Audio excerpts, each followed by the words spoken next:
Joining me now is Dave Harden, former USAID director to the West Bank and Gaza. Dave, thanks for being here today. Thank you for having me.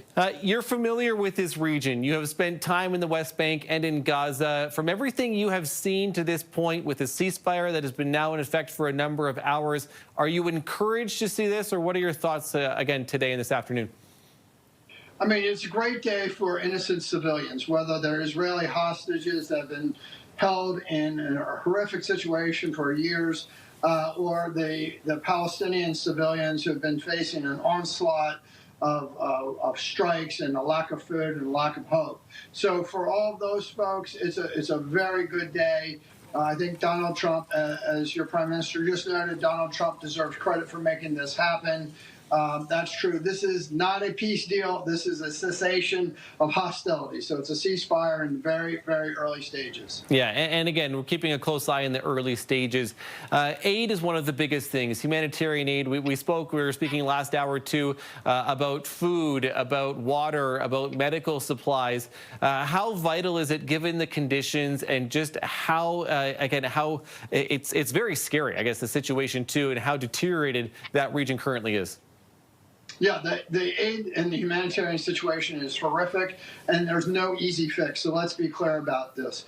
Number one, the Israelis still control all the access points from Israel or from Egypt into Gaza that will have to surge through.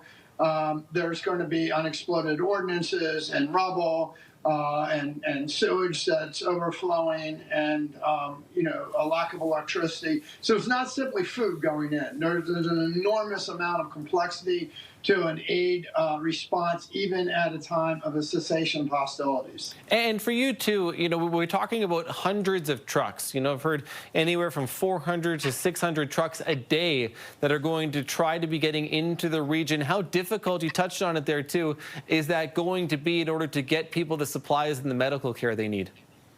So I don't want to underestimate the complexity of this, right? What needs to happen, and whether it will happen remains to be seen. But what needs to happen is that all the crossings need to open all at once, and there be a surge that goes in. If there's a trickle of aid that goes in, or if it's slower, first of all, it lessens humanitarian impact. But secondly, it also creates a demand and heightens the value of that aid in a way that could foster risk, right, of theft, of manipulation, et cetera. And so the more that goes in, the faster, the more predictably, the better. It lowers the value of any food baskets, so to speak, and it will make the whole situation smoother. That all remains to be seen. Right. And I guess, Dave, when we're watching for that too closely, there's just going to be this exchange, or, again, the logistics of trying to have the hostages released, to have the Palestinian prisoners released too. Do you not expect a huge flow of aid until that's complete after this next 72 hours, or are we hopefully going to start to see that imminently? That actually is a great question, and I'm not sure. I mean, I think you would have to see not only the cessation of hostilities, but a continuation, at least, of some food going in. And your reporter just showed all of the folks walking on the street, going north back home.